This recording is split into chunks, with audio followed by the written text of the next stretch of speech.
Welcome to the Dynasty Nerds Fantasy Football Podcast, where we discuss Dynasty strategy, rankings, and all things NFL. So get ready to geek out on fantasy football with your host, Rich Dotson. And welcome to the Dynasty Nerds Fantasy Football Podcast. I am your host, Rich Dotson, here with my fellow nerds, Matt O'Hara. Well, hello. And Garrett Price. How's it going? Oh, it's going swell. We got week one in the books. Yes. Are you guys ready to overreact? I love overreacting. That's kind of my thing. Garrett did it best. He put out the tweet, like, here's her wide receiver ones from 2019 week one. You're like, oh, that's a little off. There was only like two guys that stayed in there for the rest of the year. I'm from now on, I'm just not even going to set a lineup for week one. I'm just going to take it as an L because that's how my week one went. All right. I'm just gonna from now on. No, don't worry. You get a free bye when you play me week one. It's a win for sure. That's silly. I'm not actually going to do that, but that's what I feel like doing after this week one. Couple tough losses sound like you came your way. What'd you say? Couple tough losses? Couple tough losses. Hey, yeah. in my high stakes league, I lost by 0.5 points. Oh, Eesh. Yeah. I got the second most points in the one league by a lot too. I mean, I had 171 points, and I lost to somebody who got 203 points. So that's cool. Well, fantasy football's a fickle bitch. That's how it happens. And it's how it always sometimes. works. Yep. It's amazing how that happens. If you have the second most points, you're playing the person with the most points. Yep. It's just the way it works. Bound to happen. Gods. They don't like it. Yep. It's a torturous game. But that's why we keep coming back for more. Absolutely. So we have a lot to talk about today over the next 2 hours. Obviously, today's show and the Nerd Herd show. We're going to cover a lot here. To start off, we got some injuries to talk about. Of course, that's every single week. And before we even get to that, a couple signings we saw this. Yeah. The running backs are really getting locked down. Dalvin Cook, lock him up. Alvin Kamara, lock him up. 5 years, same team. Gotta love it, right? I'm surprised. I mean, we've started seeing a trend of like the opposite. Melvin Gordon didn't get re-signed. Todd Gurley ended up getting moved. David John, like all of these guys from like the previous years, with the exception of Zeke, was really the only one that like got that new deal. And now all of a sudden, like almost everybody from this class, Kareem Hunt even got a new deal recently. Like everybody's getting new deals. I'm really curious because both those, Minnesota and New Orleans are really cap strapped now. So there's going to be a trickle down effect to both these signings. Matt, come next we know year. this very clearly. If you have money as a team, the salary cap is a myth. You can move everything around anytime you want to sign anybody. Here you go. Signing bonus. Heads are going to roll in both those places. Just Matt, the write Rams it, aren't write doing it down. this. Take a picture. I don't care what you do. Heads are rolling in both these places. Rams come aren't next doing year. anything. They're too cap strapped. Oh, hey, Jalen Ramsey, highest paid cornerback ever. Hey, Cooper Kupp, here's $16 million a year. It doesn't matter. Next year, they're going to be in a fine place, though, financially, because all their money's coming off all those crappy Clay Matthews, the Todd Gurley. Yeah. They're going to have future cap money. It's these other teams that I'm talking about now. Never worry about the salary cap, ever. It only hurts the Raiders because they were broke. That's it. All right. No cash. If you have liquid cash, you can literally do whatever you want. We'll see. The one thing I would say out of these signings of the Dalvin Cook, Alvin Kamara, Kareem Hunt. Well, did we talk about the Kareem Hunt, Nick Chubb? Like, it hurts. If not, well, that hurts Nick Chubb pretty No, significantly. we talked about that. We touched upon it last week Okay. because I think that dropped right before last week's show. I'm gonna go to the Dalvin Cook sign. I think this is a great opportunity to buy Alexander Madison. Give it a week. Even this past week, Madison looked good. Targeted in the passing game, averaged like 8 yards per carry on the opportunities he did get. Now, obviously, Dalvin Cook is the man here, but we're looking at 2 more years, and Alexander Madison is going to be a free agent. So Dalvin Cook is injury prone. He gets hurt a little bit every single year, so he will have opportunities in season. But if you can trade for him and be patient, there's a good opportunity at some point in the season, whenever his cheapest is. He has the talent to produce at the next level. We could be looking at the next Michael Turner, so to speak, and maybe you get him for a 3rd round pick. If you're the Dalvin Cook owner, you still buy him for that handcuff because he just got significantly cheaper. Yeah. And that was one of my bold predictions, was that he was going to play well enough that they weren't going to sign Dalvin Cook, and obviously literally the day later they went and signed Dalvin Cook. So that one didn't come to fruition, but it wasn't the premise of my whole idea behind that was that he was going to outperform kind of what people expected out of him in year 2. And I still think there's room for him to do that. Absolutely. I remember his tape. I remember Rich, I remember coming here the first week, and I was like, there's this guy from Boise State. I love him. He's great. And things ended up panning out so far, and we'll see. He's still just unfortunately a backup, but he has the talent to be, if he was on a different team, there's probably 10 other teams where he would be their best back right now. And this past week shows that he can at least occasionally be a guy that you can start and put in your lineup. He got double-digit points coming off the bench, basically. Yeah, he had 4 receptions for 30 yards on 4 targets, which is tied for second most on the team. Had 6 carries for 50 yards, good for 8.3 with a long of 21. So, yeah, you're talking double-digit points for a guy that's supposed to be somewhat of relevant. You're talking about one of the best backup running backs probably on a roster. I think that's one of my favorite sneaky buys. And for the Nerd episode, we are going to do some of our favorite buy lows. So obviously Alexander Mattison would have been good for that list. I should have saved it, but I have somebody else anyway. So that's a freebie. That's another one. That's a taste you get for the Nerd Herd, folks. Let's get into some injuries though, because we have a lot to talk about, right? Michael Thomas, high ankle sprain, expected now to miss multiple weeks because they say it's worse than they originally expected. A lot of teams right now are going, see you later, fantasy playoffs. Yeah, this is a rough one. I know I had Michael Thomas. I think I got him in 2 startups this year, and he was like really my first. He was my first pick in both those ones. This cornerstone type of guy, and here he is. I'm wondering if this is one of those situations where it's going to be bad enough that he ends up on IR because they shortened it to the 3 weeks or whatever. So high ankle sprain. Definitely, they're saying he's going to miss multiple weeks. He could very well end up on IR if they need a spot coming up here. And at first I was using this as the reason to excuse why he played so poorly, but apparently it was in the garbage time that he got this ankle injury. So it's interesting that even before that, he literally only had 5 targets, 3 catches, 17 yards. Don't expect that to continue, but I was thinking, that must have been because of the ankle injury. No, it wasn't. No. If you're in a shallow league, absolutely check your waiver wire for Traquan Smith, former UCF product that we liked a lot coming out. Like this tape here was a little bit raw, entering his 3rd year, and he actually was lined up as a number 2 receiver for this offense. It was not Manny Sanders, which was somewhat of a surprise. Offset of this, so Traquan has a chance to be the number 1 receiver on this team, and Drew Brees likes to pepper his number 1 target here as well. So Manny Sanders will get a little bit of a tick. Jared Cook obviously going to get a little bump, and of course Alvin Kamara and Taysom Hill will be more involved in the passing game. But I would say check. You never know. Check your waiver for Traquan Smith. He was the number 2 receiver, which has kind of caught me off a surprise. Yeah, that's definitely a surprising thing. But there was buzz coming out that he was looking good in camp as well. So saw some of those reports. Yep. Also got hurt. Kenny Galladay, hamstring, missed practice in games this past week, questionable for week 2. The high area of the hamstring. High hamstring. So for me, Kenny Galladay out, Marvin Jones, big boost for him. TJ Hockenson, big boost for him. DeAndre Swift, if he can catch some footballs in his hands.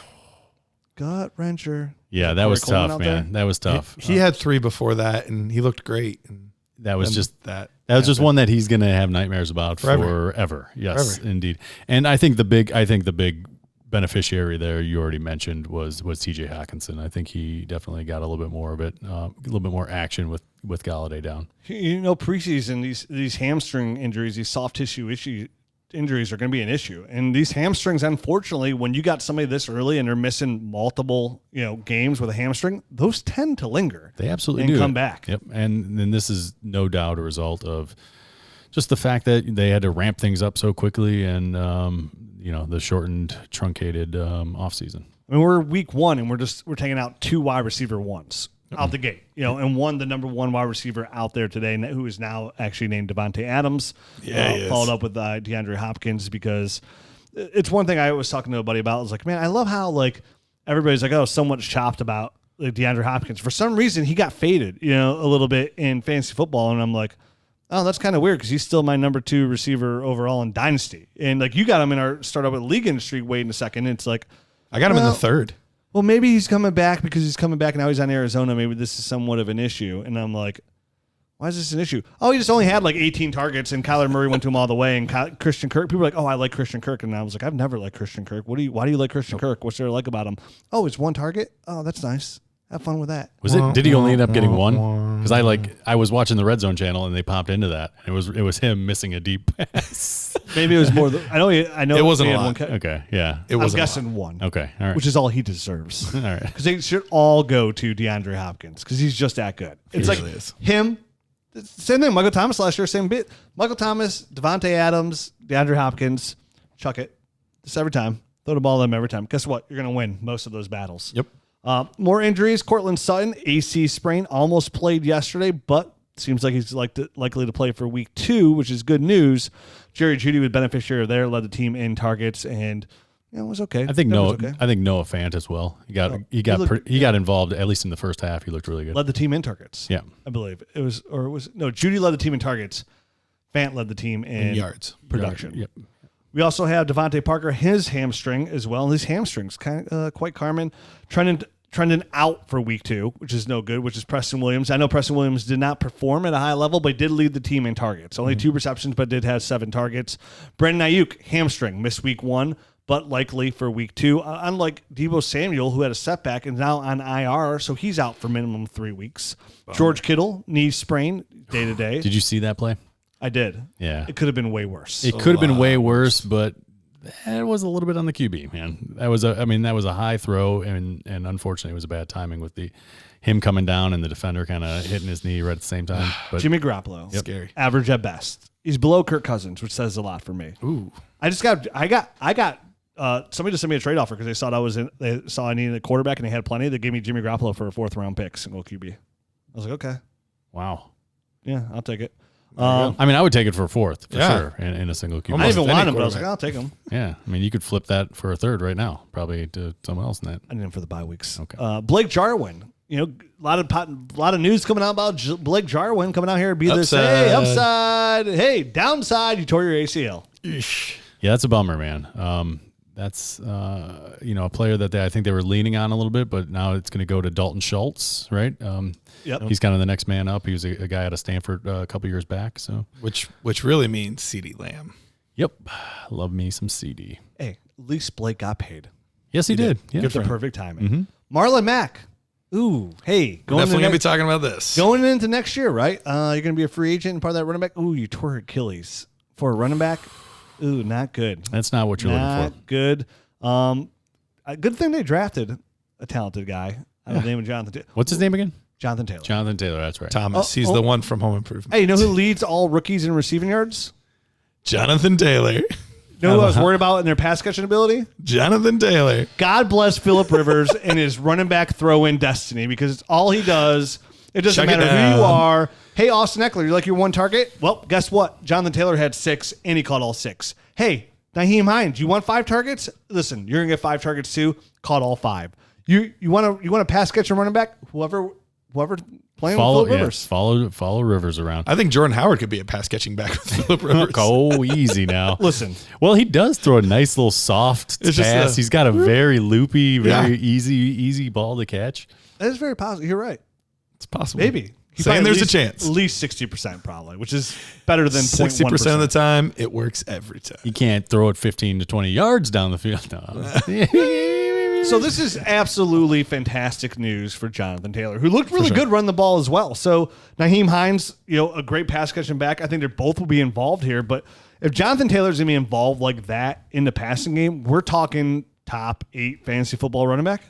Absolutely. I mean, him and Clyde Edwards-Helaire both right now. I mean, both of the, I mean, I made the comment before. It's like splitting hairs. I don't think either one of these guys will be involved in Williams and Mack, and it was for very different reasons. Neither one was involved. One was COVID. One was a, hopefully not career-ending, but possibly career-ending injury for Marlon Mack. But now we're going to get to see these guys both in their full allotment of touches, full allotment of carries, pass catches, all that kind of stuff. I mean, I don't know if we were to do a startup today, chances are both of those guys go in the first round, right? Or at least round the turn. Right around the turn, at least. Well, Yes. Clyde Edwards for sure. I said this already. Like I would take Clyde Edwards-Helaire ahead of Dalvin Cook. Right. Like he's right there with Alvin Kamara for me. Yeah. And in this offense, he's probably gonna get more skin in the game between the tackles than a guy like Alvin Kamara, who they're still gonna use Latavius Murray there. So He looked so good running the ball. Clyde Edwards. Yeah. He did. in that first Oh, game. you mean 138 yards, leading all rushers in week one of rushing? And that offense that you have Travis Kelce opening up the middle for you at all times.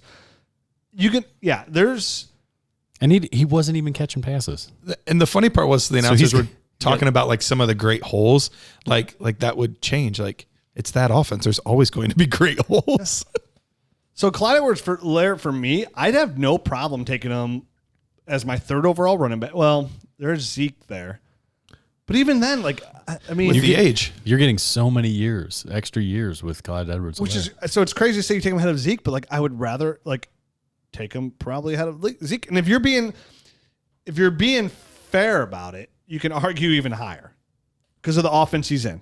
I mean, you can argue like wherever you take Clyde Edwards-Helaire, I feel like his value. Yep. Honestly, if you took him and McCaffrey, because you're not going to get him on the way back. Different. And you're not going to get a player like that in a situation like that on the way back. So wherever you got to take him in the first round, take him. Yep.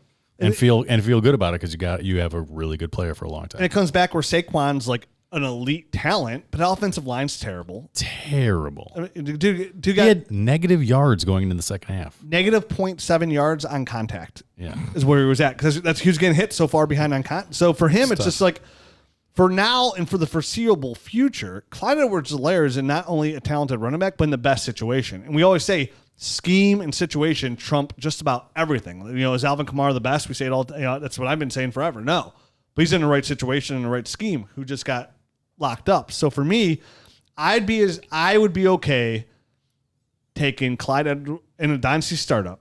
I'd be okay with this. I don't know if I'd necessarily do it yet. I would take Clyde Edwards-Helaire third overall. Where would you take Jonathan Taylor? Would you take him over Dalvin Cook? No. Here's the only thing I'm somewhat worried about Jonathan Taylor is when Phillip Rivers leaves, where's that pass catching running back? And listen, Nyheim Hines is going to eat in some of that as well. Sure, but I mean, we saw how many passes Melvin Gordon got even when Austin Eckler was there. It's going to be the same type of thing. I would not take Jonathan Taylor over Dalvin Cook today. I think, but ask me next week. I'll say for the extra 4 years. That does it for me. It is. That 4 years is a long time. It's a long time. A lifetime. In fantasy football, it's a lifetime. Mm-hmm. So he's moving up the chain. The chain. You know what I mean? Like Jonathan Taylor is getting up there, but creeping up the ladder. I mean, let's not forget about J.K. Dobbins. Looked really good. I mean, I said J.K. Dobbins is going to be a running back one the second half of the season. It looks like he already supplanted Mark Ingram week one. Well, here, we're going to talk about a lot of these things in a second. Let's finish injuries. Okay, injuries. Where are we at? Devo, George Kittle, Marlon Mack, Phillip Lindsay, turf toe, likely out for week 2, which is good news for Melvin Gordon owners. A lot of people are like, hey, this is going to be a split combo right here, 50-50, and they like Phillip Lindsay more. Well, Melvin Gordon just came out and averaged over 5 yards per carry, which is for him, might as well be 100 yards per carry. That's fantastic news for him out there in Denver. Yep. Definitely when they had to, on a close game there, he's being utilized, had a big run for over 20 yards, had a touchdown. Or did he have a touchdown? Yep. Yeah, so it cost me one of my games. I remember. I remember it well. It was the same league. I have one league that has a kicker in it still, and that kicker outscored my kicker by 7 points, and I lost by 3. It just goes back to show Melvin Gordon's just been over his last 12, 18 months. Melvin Gordon's been great trade value in Dynasty Fantasy Football. I went out and gave up 21 first for him in multiple leagues. I got a lot of Melvin Gordon shares because he was just so affordable. It's hard to get that running back 1, high end running back 2 for any reasonable price. Right. Melvin Gordon's been an unbelievable reasonable price forever. Yep. I mean, he was on that for running back. He's the Robert Woods, Jarvis Landry of running backs. Yep. How'd those guys do this week? Well, Jarvis had 11. Jarvis didn't. Well, because Baker was focusing on OBJ like some. I don't want to talk about it. Yeah, I don't want. We'll talk about it later. Do we have to? Yes. I got to move Baker down significantly in my rankings. Significantly. Yeah. I don't want to talk about it. And OBJ. Le'Veon Bell, hamstring on IR. Miles Sanders, hamstring, missed week 1, but likely to play week 2. No, hold on. Le'Veon Bell, hamstring, likely out a few weeks. Oh, he's on IR. Yeah. He is out 3 weeks. It just switched. Okay. Yeah, they signed Miles Gaskin. Or no, they signed Kalen Balazs. They're all turds. Balazs. They got Josh. Bellagio. Josh Adams? No, Josh, what's his name? It's going to be the Frank Gore show. It's going to be the Frank Gore. Well, how long is little Michael P. Ryan out for? I think he's the 3-week IR. Oh, he is too? I think he is. I'd have to look, but I believe he is. Poor Jets fans. Been there. I'm a Browns fan. I was going to say, Poor Been there. Browns fans. It's not much different. I'll be at the Yeah, game. it's Josh Adams. I'll be at the game Thursday, by the way. The former Phillies guy? Yeah, he scored over. He had like a double-digit point game there because they promoted him from the practice squad right before that game. Do you feel good about starting any Jets running back at all whatsoever? No. Yeah, thanks, Adam Case. Thanks for ruining everything. That's fun when it comes to fantasy.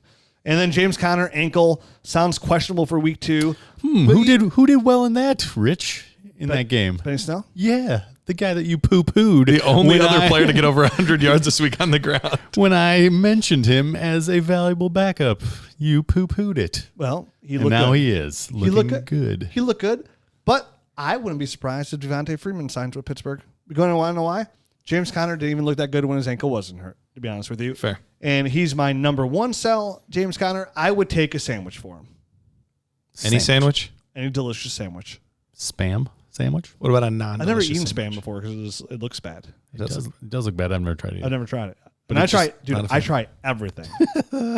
So, I mean, James Conner to me, Dunzo, toast. Didn't really like him going into the season. Now, Were you guys surprised that Anthony McFarland was just gonna ask that. was inactive for this game?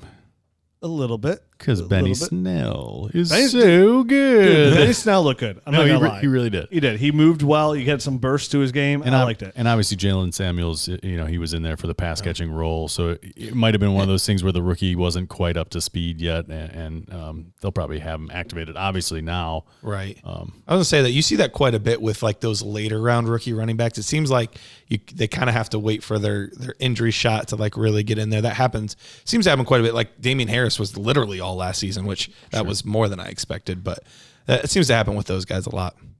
For me, James Conner, you guys don't know how you feel. Hard sell. Yep. Like as soon as he comes back when he's healthy, like and anybody like somebody's gonna lose another running back, I'm selling. If I can get a 21 second, I'm very happy with that. I mean, the whole offseason, that's kind of how I felt about James Conner. Yep.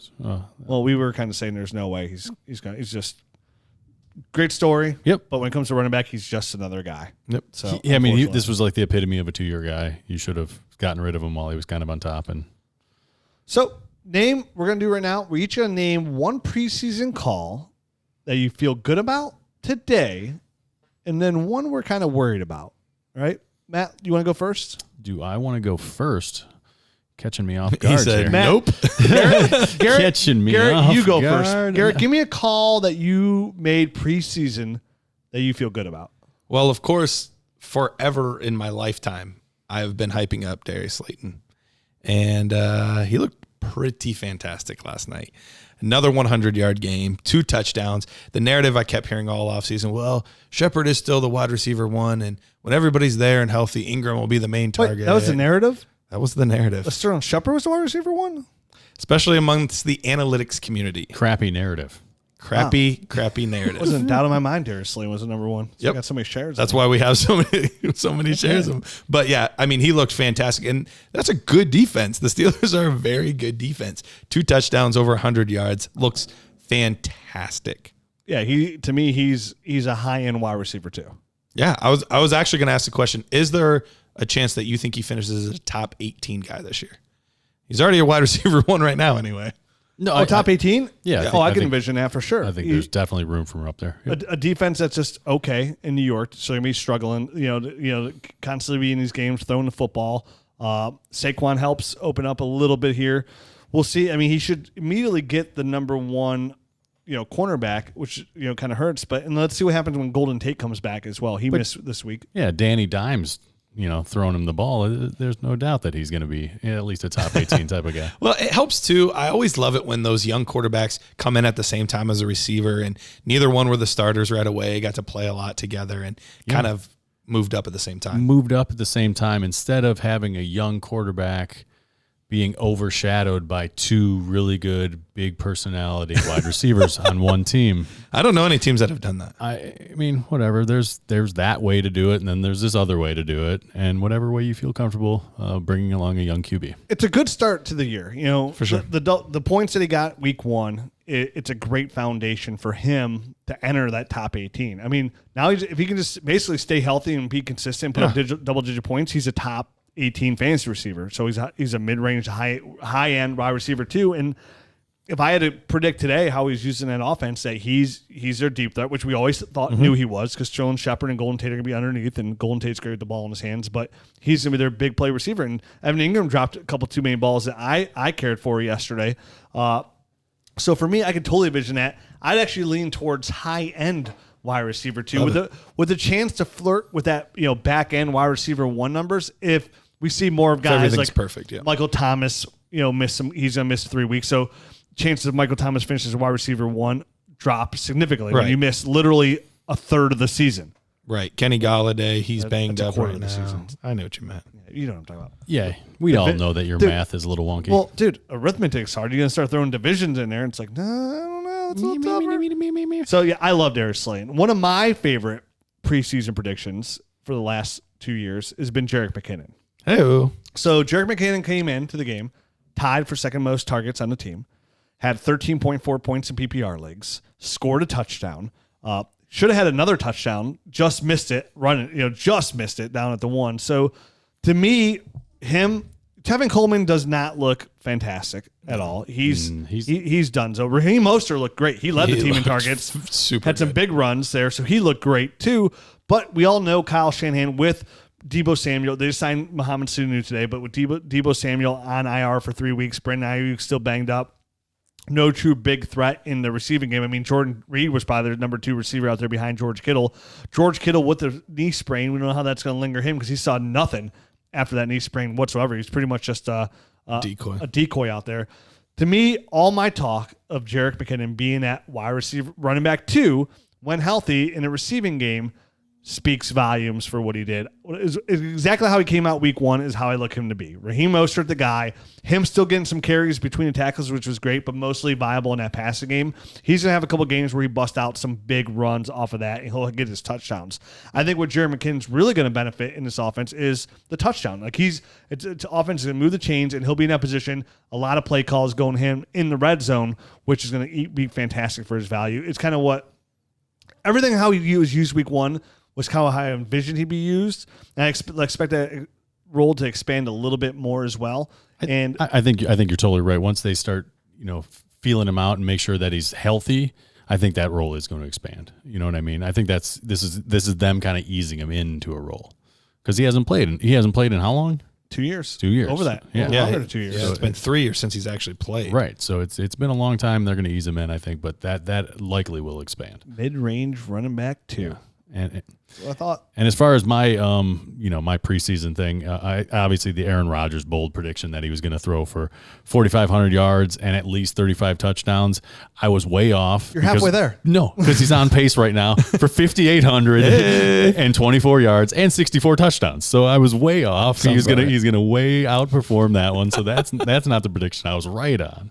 It's probably the Alexander Madison playing well. But dude, Rodgers was on fire. He was on fire. But exactly, it's week 1. It feels good that I said that, and then week 1 he came out and performed like that. But we'll see if it continues throughout the whole season. Something we're not feeling too good about that we said just after again week 1, just our week 1 feels. Like how are we feeling after a week? Right. So mine, another guy that I've talked about forever, but it's gone the opposite direction so far. J.J. Arcega-Whiteside. 0 targets, 0 catches in week 1. He was out there on 41% of the snaps, but apparently he is invisible. Yeah. Not good. I mean, that hype train was nice in the preseason. Yeah. Maybe they didn't have enough red zone targets there. That could be it. Because Dallas Goddard looked like Dallas G-O-D. I mean, he looked. He's coming on this year. He's the number 1 receiver. Sorry, Zach Ertz owners. He's the man. He's the new man in town. That's why they're not making this contract with him. They're like, we got Dallas Goddard. We're going to extend him for way cheaper than what you want. And Goddard looked fantastic. He looked fantastic, and it's not surprising that they broke off, negotiations because, like you said, Goddard's there, and they're another cap-strapped organization. They'd be doing a lot better if they didn't have that Alshon Jeffrey contract. My week 1 feels that I don't feel so good about is the Baker Mayfield call. I'm so utterly baffled about what I don't have any words for it besides pain. His accuracy was still off. And I don't want to hear anything about like, oh, it's been, the crazy COVID. Like everybody else came out looking pretty good. Like Daniel Jones came out pretty good. Hey, Joe Burrow's a rookie. He came out looking pretty good. His strong suit, his rookie year, and his college was his accuracy and his decision making. And his accuracy looked terrible. His decision making didn't look good. He still looked frantic in the pocket. Any kind of slight pressure, he was bolting up field stuff, standing there in the pocket, planning. His footwork still wasn't 100% correct. So I'm taking a massive, massive step back on that quarterback one feel, and just a massive. My love until it comes out Thursday. I'll be if you're watching the game on Thursday night, I will be there, lower level, one of the 6,000 people. You're going to be hearing me go, "I love you, Baker." Still, that'll be me. When you hear that coming through the TV multiple times, right? That's gonna be me. So my biggest disappointment, my biggest worry for Week 1 that I feel like I might have been wrong on, Baker Mayfield. Pains me to say it. Well, as much as I'd like to say Justin Jefferson is my biggest one, no, he's probably my biggest whiff. But as of now, it's still so early on those rookies with that rookie that I'm not even sure. Rookies are whiffs Week 1. Yeah, it's not really that big of a deal in my eyes. But I look back at guys like, the preseason stuff where I was like, hey, Austin Eckler's for sure going to be a running back one. And I look at that and go, one target. He only got one target in the passing game. Is this Phillip Rivers thing for real? Because Phillip Rivers was dumping it off to those running backs quite a bit. So we'll see. And even now the Anthony Lynn kind of came out and said it more or less that their offense isn't going to be geared like that with Tyrod Taylor at quarterback. So we'll see what kind of targets he gets Week 2. But it might have been a big whiff with Austin Eckler in just such a large capacity. I think he's still going to be a viable fantasy option, but he might not be that running back one that I hoped he would be. They realize their mistake and they go right back to him, utilize him in the receiving game, all's hunky-dory. Right, absolutely. If they don't after Week 2, sound the alarms. Because I was having debates with like our writer saying like, oh, dude, like one of our writers, like, I can't remember which name off the top of my head. He's like, oh, dude, I'm really worried about Austin Eckler. I don't think he's a running back one at all. I think he's barely a running back 2. He's like, I think Phillip Rivers takes all those targets away. Without those targets, he's just not efficient. And I'm like, no, dude, they signed him. That's his, like, he's always done it. Even when he was a rookie, Melvin Gordon's on the field, he was still putting up running back 1 numbers just because of his game in the receiving game. That's why they signed him to this extension. He's 100% just going to be schemed for targets, 1 target. Right. But and Week 1. It's Week 1, and even don't sound the alarms too quickly because Tyrod Taylor is also a placeholder. Right. As soon as Justin Herbert's up to speed, that's going to be his team, and then it's going to be a whole different offense or scheme, or not offense or scheme, but different kind of play calls for that kind of player. So we'll see exactly what the offense is going to fall into eventually when he's the quarterback. All right, guys, before we move on to our next segment, how about a word from our sponsor, MyBookie? Winning season returns at MyBookie. Winning season means doubling your first deposit. Doubling. You get double the money. Double the money. I've said it before. Why keep playing with the same old folks where you already made your deposits when you can go to MyBookie and get double that money? And they have so many great options at MyBookie. Winning season means insane props, epic bonuses, and the craziest cross-sport wagers at MyBookie. Winning season means watching live sports and betting live sports all season long. Rejoice. The NFL has returned. That means action-packed Sundays and huge cash prizes. Get in on the action. Use the promo code NERDS and double your first deposit. Guys, double your first deposit with the promo code NERDS. New players get up to $1,000 in free play, designed to add more excitement to the sport you love and the games you bet. Bet with the best this NFL season for your chance to win big. Use that promo code NERDS and double your first deposit. Your winning season begins today only at MyBookie. Check them out, MyBookie. Go try something new. These prop bets, cross bet in sports, it's a fantastic thing. Check them out, MyBookie today. Make sure you use that promo code NERDS, and you're about to get double that cash, friends. Garrett, lead us into our next segment. All right, so we're going to do something today called News or Nothing. So basically, I'm going to tell you something that happened this weekend. Could be a stat line, could be a narrative, something like that. that happened in week 1. You tell me if this is news, so it's something that we expect to see something similar like this going forward, or it has, a lot of meaning for that team or that player, or it's nothing, ignore it, not a big deal, don't overreact. All right? Yep. Love it. Ready. All right. Nothing. Sorry. You're right. Big news. Big news. Big Sorry. news. Huge. Some of these we touched on a little bit, but it would be good to flesh them out a little bit more. But this one we haven't talked about at all yet. Malcolm Brown had 18 carries for 79 yards to lead the team. Cam Akers, 14 carries, only 39 yards. Is that news or is it nothing? I think it's news. I think it's news. Big news. And this is something we were talking about before. We were kind of talking about Cam Akers to begin with. We're like, listen, they have Malcolm Brown. This is a guy that they wanted. They signed his offer sheet so he couldn't go to Detroit. And he's a solid running back. And then Cam was on Sunday, and he looked really good. Now, to be fair, Cam Akers, they're gonna slowly give him some more carries. But Malcolm Brown produced every time he touched the football. We said Cam Akers was the biggest, but he's the biggest risk in the first round of the draft this year. And I think Malcolm Brown, this year at least, is going to have a role in this offense where at least at the very minimum it's going to be a 50-50 role. Cam Akers needing time to develop to the NFL just at the position altogether. Right. I think Malcolm Brown, he was a great buy when we said to buy him a year ago. Sure. And I think right now you're paying dividends because I feel like he's going to produce running back 2 numbers, and you'll be able to start him in a week in, week out basis if he's going to produce at this level and get this amount of carries. Will they give Cam Akers more carries down the road? Possibly, but I think they're very content going into this with Malcolm Brown. Darrell Henderson, completely irrelevant. Some people thought he was going to be there, but it's going to be the Cam Akers, Malcolm Brown show, barring injury. And I could see Malcolm Brown leading the team in carries for the next 16 weeks. And Henderson did pretty poor, didn't he? It was like he was coming off injury. Okay. But he only had like 6 carries for like 3 yards or something. Never a fan. right. Yeah. All right. So yeah, I think it's definitely newsworthy a lot for the same reasons that Richard was just saying. I'm not going to echo all that. So if you're say you want to make a play, say you need a running back, right? Mm-hmm. Is Malcolm Brown a play to make? And what do you give? Let me put it this way: are you comfortable giving up a 21 second for Malcolm Brown? I'm not.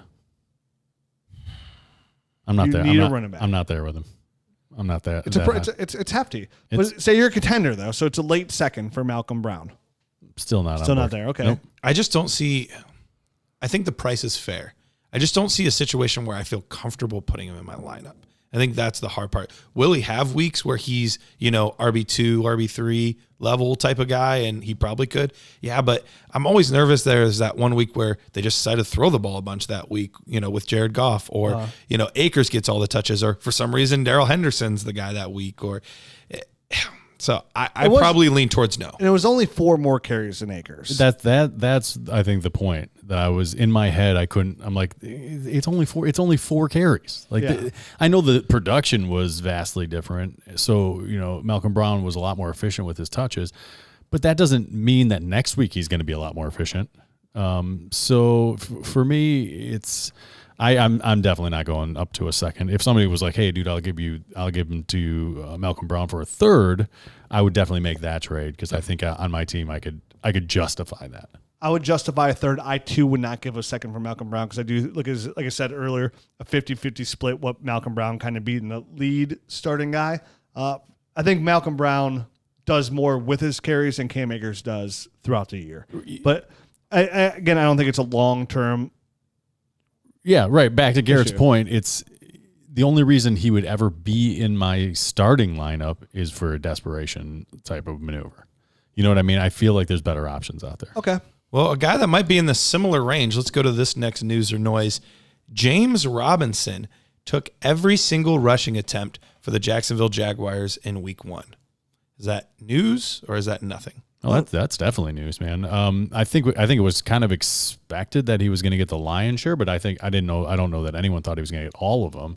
And Chris Thompson wasn't even that involved, so it was kind of him in a game where they were clawing their way back into that thing, and they ended up winning against the Colts. So Minshew looked great. Yeah, Minshew absolutely did.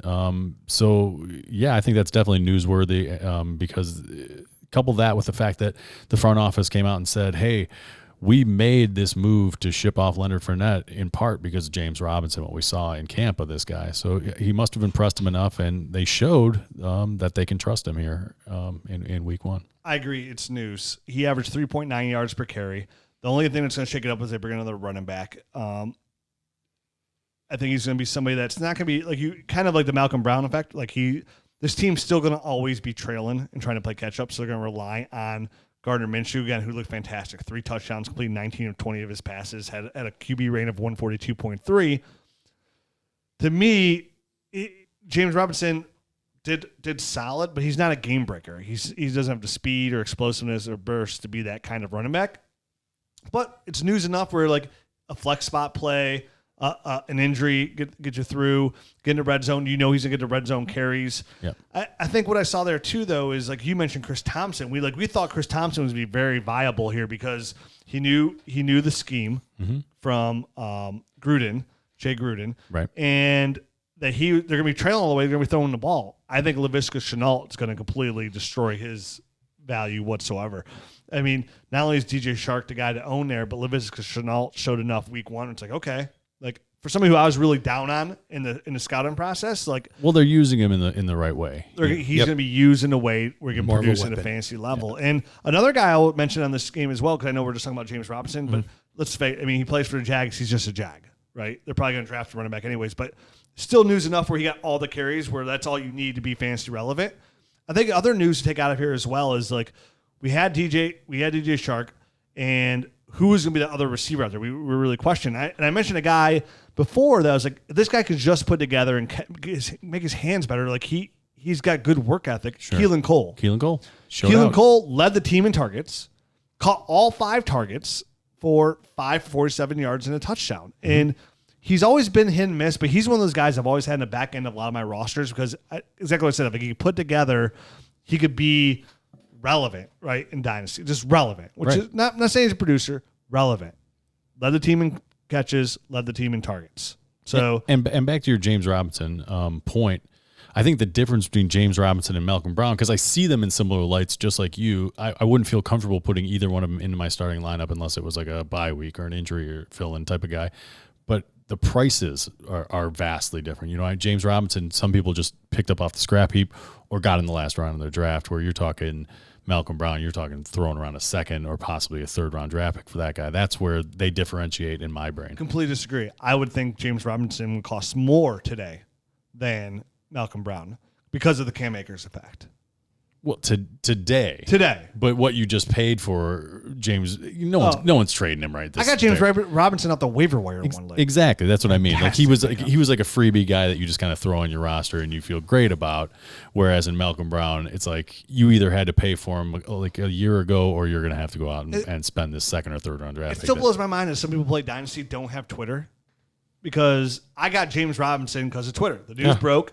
James Robinson was going to be the guy. I saw it. I went through all my leagues, used a Dynasty GM real quick, and I picked him up. Bing. I got him. It was only one league he was on the waiver wire, just one. But hey, it was worth it. Thanks, Twitter. Yep. Love you forever. Absolutely. So with Ozigbo potentially coming back week 3 off the IR, do you guys expect him to still be the lead guy all the way through? You worried about Ozigbo? Don't really care either way? I don't want any Jags running back, to be fair. I am using this week 1 if I can get anything for James Robinson. Just like I said last week, I'm taking anything I can get. Like, anything I can get. 21 third, I'll take that for James Robinson. He's not a long-term solution whatsoever. So, sure. Will Zigbo get some carries? Most likely.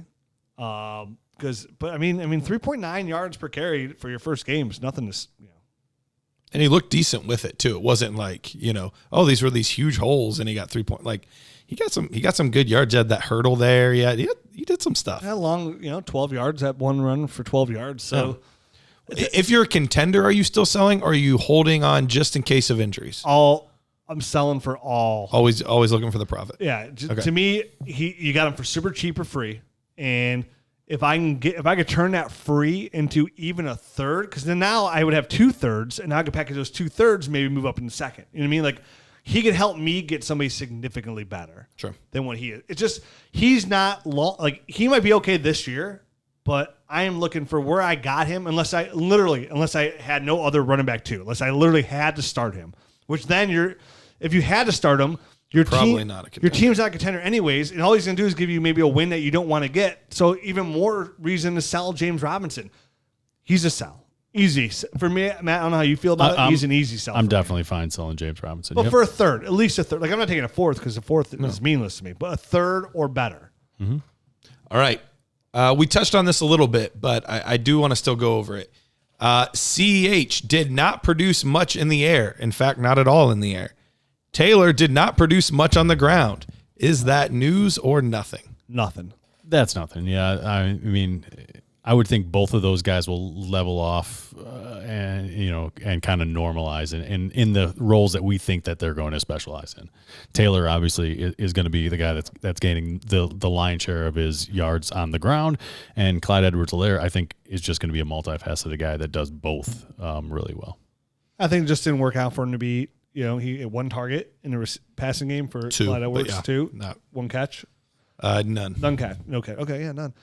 To me, it's just we know he can do that from college. Like we know he can do that well. We know they can utilize this in the offense, the Chiefs' offense as well. So I just think it's just week one. It's a matter of time. Yep. That's what I figured, but I thought I would throw it out just in case. Myles Gaskin leads all Dolphins in touches with 13. All running backs. Yeah, for the Dolphins. How did he do?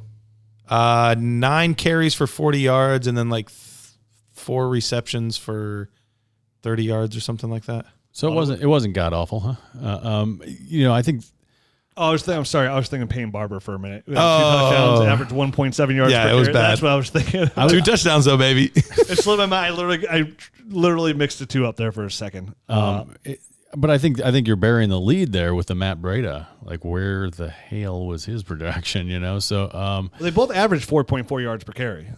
Gaskin got the more carries, right? Which is not what we would have expected. Not what we expected. There was word that Howard was hurt for a little bit and then came back into the game, so that could have played somewhat of a role. But I don't know. News or nothing. I mean, I think it's newsworthy because he's the guy that no one was talking about, and here he is in week one getting a bunch of carries and stuff. So from that respect, I think it's at least noteworthy or newsworthy. If I guess that's the terminology we're using here. I think it's a little newsworthy. Yeah, I still think it's to be. I mean, Jordan Howard averaged less than a yard per carry. This is a very strong landing spot for Devontae Freeman. In my eyes, if they're going to do anything whatsoever, they can use a guy like Devontae Freeman because Myles Gaskin's not the answer. I mean, sure, nice game. New England Patriots defense is pretty solid, but let me see what you do week 2. Does Devontae Freeman want to play? I still haven't figured that out. He said he's mulling his option from 4 offers from 4 teams. 4 teams. That's what so he says. All right, we'll see. CFL teams. All right. Anything else on that? We good? I have nothing to say about Myles Gaskin whatsoever. Yeah, okay. Yeah, no. He falls way below every other running back we've already talked about. I mean, if he's on your waiver wire, you swoop him up just in case, but that's about it. So more nothing than news, but a tiny bit of news. Tiny bit of news. Okay. It's tiny bit of news. If he does that again in week 2, it's news. It's news. It's news. All right. J.K. Dobbins got both of the goal line carries for the Baltimore Ravens. Is that news or is that nothing? This is massive news.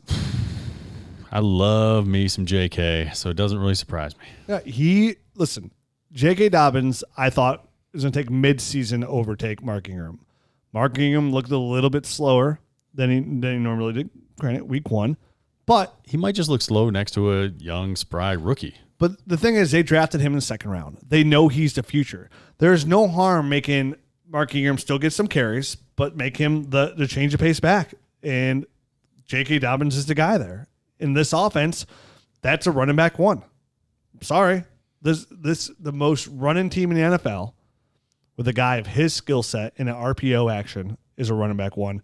I think it's huge news that he already, I said at the beginning of the show, has supplanted Mark Ingram. So I think this is not like just say they're playing the Browns week 1 thing. I think all the reports coming out of camp where they loved J.K. Dobbins. Loved him. And he was producing. If you got somebody who's going to produce like he's going to produce and you know he's your future, you let him go. It's like if you have a quarterback that comes in, he's a rookie, he starts looking good early, he's your quarterback. J.K. Dobbins is the Baltimore Ravens running back. I think he will outproduce Mark Ingram on a weekly basis.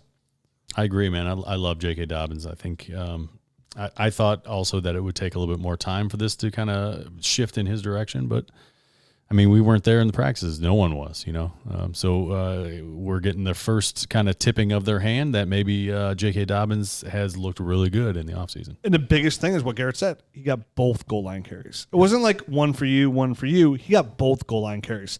That's trust. Yep. That's belief. That's a running back that you believe in. You get the goal line carries. That's always a huge. Which is interesting because body type wise, Mark Ingram would profile more as the goal line guy. So that I think that's really impressive. Agree. Yep, definitely. All right. Adrian Peterson had more touches than Carrion Johnson and Deandre Swift combined. Is that news or nothing? I think they hate Carrion Johnson. And obviously Deandre Swift's just young and was coming off injury. So I think I don't know that it's even shocking. I don't know. Yeah. Or nothing. It's newsy because he was just traded there. I mean, not traded. He just ended up there. Was it trade? No, signed. No, yeah, he's just signed. Okay, yeah, that's right. He cut. So he was just signed there like last week, and now all of a sudden he's getting all the touches. So yeah, I guess it's newsworthy from that respect, but that's all. But from a dynasty perspective, we're not worried at all. Right? I think they hate Carrion Johnson and DeAndre Swift. They're just kind of waiting for him to come along. I agree. I think they hate Carrion Johnson too. I heard news from somebody who was worked within the organization that Matt Patricia was not a Carrion Johnson fan and actually talked shit to him and was mean to him. But I think the news here though is not that Adrian Peterson got all the majority of the lion's share of carries, right? Was they actually produced as well. Like he looked good in that offense. It's with those receivers, with no Kenny Galladay there as well, like he produced. And I think this is somebody, they gave him decent money as well, like $3 million. I mean, I think it's going to be Adrian Peterson as the lead back for the rest of the season. And DeAndre Swift, that change of pace running back, that kind of like Alvin Kamara kind of role running back is what we're going to see. Not the guy like Adrian Peterson's Latavius Murray, and we're looking at DeAndre Swift to be the Alvin Kamara, more viable in the passing game, which is where his strong suit is. As long as he doesn't drop any more wide open passes in the end zone, poor guy. He should be able to lock that down. Poor guy. I think it's news enough that Adrian Peterson goes right to an offense where he's the starter running back. Yeah, no, absolutely. He's one of these never-ending running backs. I mean, Frank Gore kind of was the bar for a while, but now it feels like Adrian Peterson is one of these guys that's just never going to go away. He's coming for that title. Like, I want to be the old guy that produces for a long time. Yep. All right, Gardner Minshew. We talked about the Jaguars just a second ago. Gardner Minshew led the Jaguars to a win. Everyone has been mocking the Trevor Lawrence to the Jaguars. Is this news that they got a Week 1 win? I mean, I think the fashion in which they did it is newsworthy. Yeah, they were down in that game. But for Gardner Minshew, is it newsworthy? Is he saving his job? He was 19 of 20 with a 142 rating for 3 touchdowns, no interceptions. Like, what else can you ask for your quarterback? Like, that's a very start. If he's going to do that on a week in, week out basis where he protects the football, doesn't throw picks, kind of like what Ryan Tannehill did to get his big contract last year in Tennessee. If he could be Ryan Tannehill out there for Jacksonville Jaguars, not only will they not have a top 3 pick to get that quarterback, but there'd be no reason to spend that on a quarterback when you have him on such a cheap deal as it is anyways. They have no urgency to move and get another quarterback when you're paying Minshew. Right, and the thing is, he's a leader. People like him. You know what I mean? That's what you want from your quarterback position. He works his tail off, and if he can put it all together and make, multiple starts just like this Week 1 start, you're looking at somebody. They're looking at other positions with their first round draft. Somebody tweeted out, they said Gardner Minshew is everything we wanted Baker Mayfield to be. I didn't listen a long time ago. Like really basically when Gardner Minshew came into the league last year. That's who I kind of saw him as. And then I feel like he's surpassed him now, which is so bizarre. Scary. But it's because I think his work ethic is just like unparalleled. That dude just grinds throughout the offseason and really puts in the work. So the Jets are going to have a real tough decision when they're on the clock with 1-1. I don't think they are going to have a tough decision. And they're going to be like, see you, Darnold. Yep. See you, Darnold. I mean, there's no way you pass on Trevor Lawrence, right? And that's going to be the hard part. If let's say the Jaguars do end up with the worst record, what do you do? You take Trevor Lawrence. The Jaguars, yeah. You take Trevor Lawrence. That was part of what I was baking into this question is, do you think Gardner will do enough? I think he'll do enough that they don't have the first. They don't have a top pick. Yeah, I agree with that point, but I think if he did enough where they did fit, then it's an easy decision because he's not. Then he's not what you wanted. Right. No quarterback is your future if you finish with the first overall pick. Well, it all depends on where they're at in their development and stuff. True. But a guy that's a 6th round draft pick is not going to be your future if he started and you ended up with first draft. Who do you think after watching week 1 finished with the first pick after just way too early? I mean, Jets are the easy favorite right now. I think I still think Jags are in the running. I think everything went right for them. I mean, when you look at all of the talent that they've traded away, it had a very major league feel to it, where like this band of misfits all rallied together, and but how long can you hold up with that at the NFL level? I don't know. That's a really good point, and I guess we'll have to find out because I mean, there's this. I mean, then there's the Browns. I mean, we all sat there and watched that. That's our hometown team, and I look at the look on your face. Let's Rich. talk after Thursday, please. All right. Speaking of the Cleveland Browns, Kareem Hunt had 17 touches this week. Nick Chubb had 11. Nick Chubb had a fumble, and once he fumbled, they kind of leaned more on Kareem Hunt. I stopped watching the game after the third quarter, or like at the beginning of the third. I couldn't watch it anymore, man. It was so ugly. So did he stop? Did he fumble at some point? I can't believe you. Why can't you believe me? I don't know. For some, I just don't miss a second of any Browns. I'm so it's just me. I'm 40 years old and I've been watching this crap for too long, so I can't put myself through it anymore. Listen. Rumors out of Cleveland are they love Nick Chubb, but they also love Kareem Hunt. That's why they signed him to that extension. So it's gonna be a 50-50 split. We talked about it last year when Kareem Hunt came in. He was on equal par when it came to fantasy production with Nick Chubb. Now Nick Chubb, every carry he had, he looked fantastic. So I think it just came down to the Browns being behind. Kareem Hunt's a little bit more viable in the passing game and what he does there. So I think it just came down to the gameplay. We were getting smeared. Man. I don't think it's news. No. I think it is I think it's a 50-50 split. I think best case scenario is Nick Chubb does not re-sign with Cleveland. He can go somewhere and be the bell cow back that he needs to be. Because what's weird too is this offense, fucking Browns, is they're lining Nick Chubb out wide a lot. Yeah, he caught a pass out wide. Mm-hmm. Yeah, it was just weird, but he lined up there good for multiple him times. But it doesn't make sense. No, this murders Nick Chubb's like running back one His value. ceiling. He's a running back 2. Yep. He's definitely a running back too. Benny Snell rushes for 113 yards. Matt, is this news? Totally news. I called it earlier. Newsworthy to the extreme.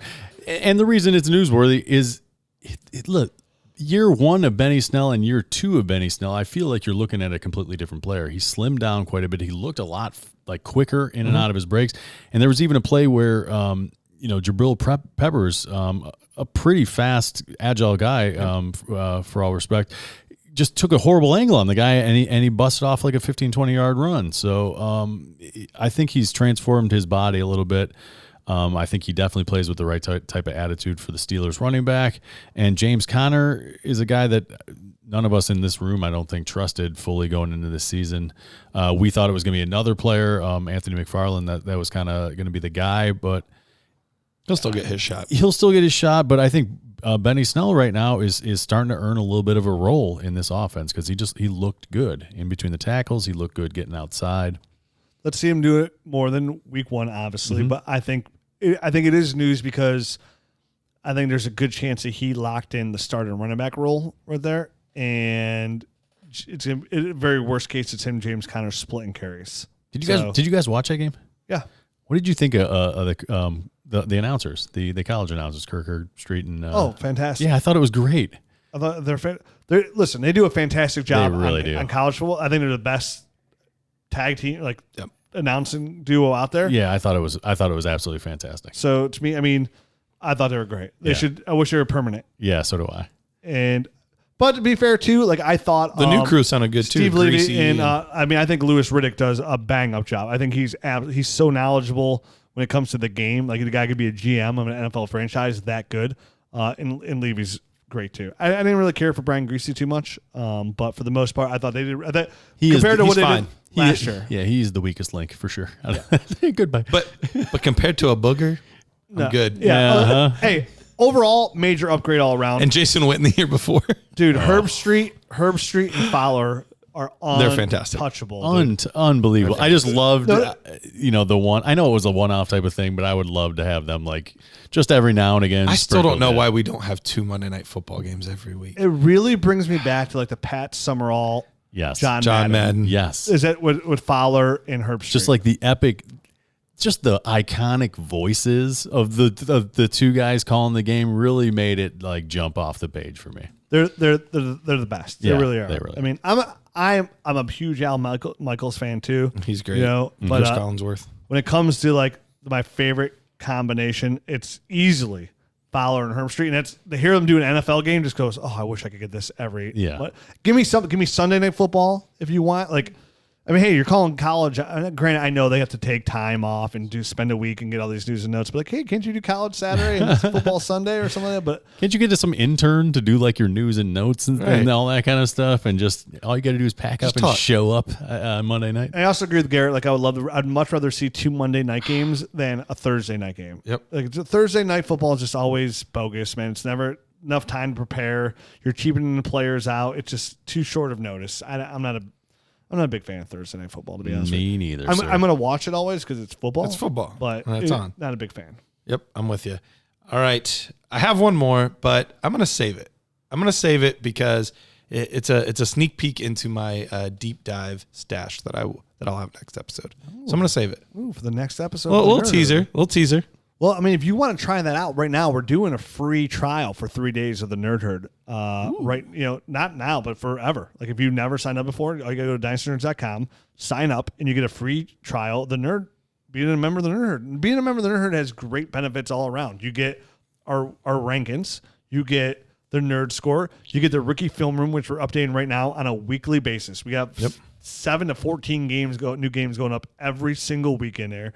You get multiple different rankings. And of course, you get the Dynasty GM tool, which is absolutely fantastic. We have coming out tomorrow, when you're listening to this podcast today, win now rankings, contenders for the GM tool. So you can literally use this tool for redraft. So basically, to describe the difference real quick, the score that we have right now is your overall value of your dynasty team. So looking long-term, how valuable all your assets, including the draft picks.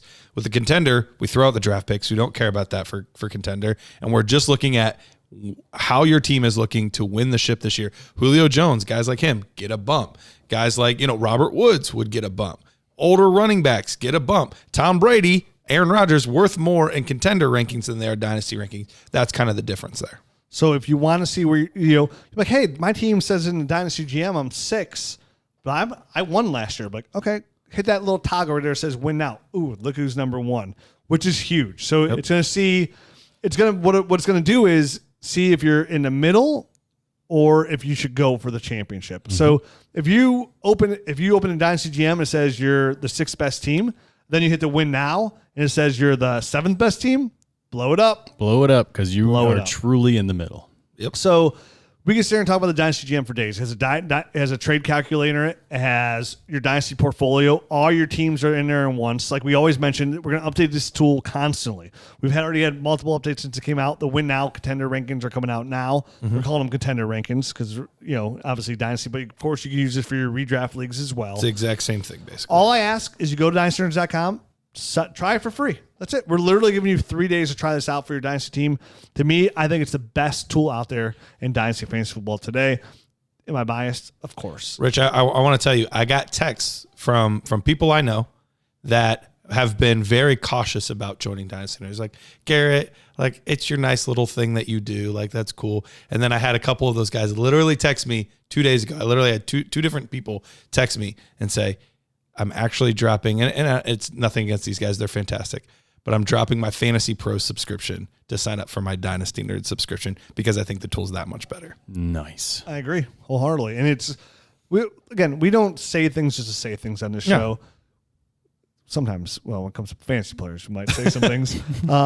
But Mike Williams is number one. We can sit here and talk about the Dynasty GM He did tool. look good. He did look good. I'm surprised you didn't say anything. Hey, I was shocked. Next episode. I didn't want to gloat. Well, we are talking receivers next episode. There we We're go. talking Mike Williams next episode because I got some things as well to say about him. But the thing for the GM is there's no reason for us to sit here and like, oh, why don't you sign up and see what it is? We're literally giving it to you for free to try it out. Check it out. The proof is in the pudding. And who doesn't like pudding? I like pudding. I love pudding. When I eat it. New banana pudding? Butterscotch. Yeah. Dude. Butterscotch is good. No. Pudding. Dude, banana pudding with the bananas and the wafers in and The wafers, you got to have the vanilla wafers. Oh, yeah. Well, it's not banana pudding without the wafers. For sure. Top 5 desserts of all time for me. My aunt's banana pudding, like they know. Like if I can go there with one of those like big jumbo straws, I'll be, oop, got a banana. Oop, got a wafer. That good. Y'all didn't see the visual on that. That's probably a good thing. So check it out. Make sure you go to dynastynerds.com. We have not only that, we have for free fantastic articles that come out there multiple times a day. But join the Nerd Herd today for free to try it out and see what you think. I promise you're going to want to stick around because this site, dynastynerds.com, is here to make you a better Dynasty fantasy football player. And the Dynasty GM tool is going to make you a better fantasy football player overall and put you in the right position to succeed, whether it be win now, make a trade, or just blow it up. You know, if you're always questioning where you stand, this is going to help you make that decision. Check it out today. In the meantime, I hope everybody who is won this week wins next week. I hope if you lost, you get that W again. So everyone's gonna win this coming week too. Unless you're in full rebuild, then Reload mode. it will blow that. Yeah, you blow it up. You reblowed it. Yeah, it was once blowed and now it's been blowed again. Yeah, you gotta blow it up. You know, blow it up, blow it down. Anyway, you got to do. Just as long as you're blowing, that's all that matters. Which way is the wind blow? Hopefully down. I was just thinking of that banana again. Get it. Coming to a YouTube channel is soon. Ooh, the podcast is coming to YouTube very soon. Should it? Oh, it's going to be that much better.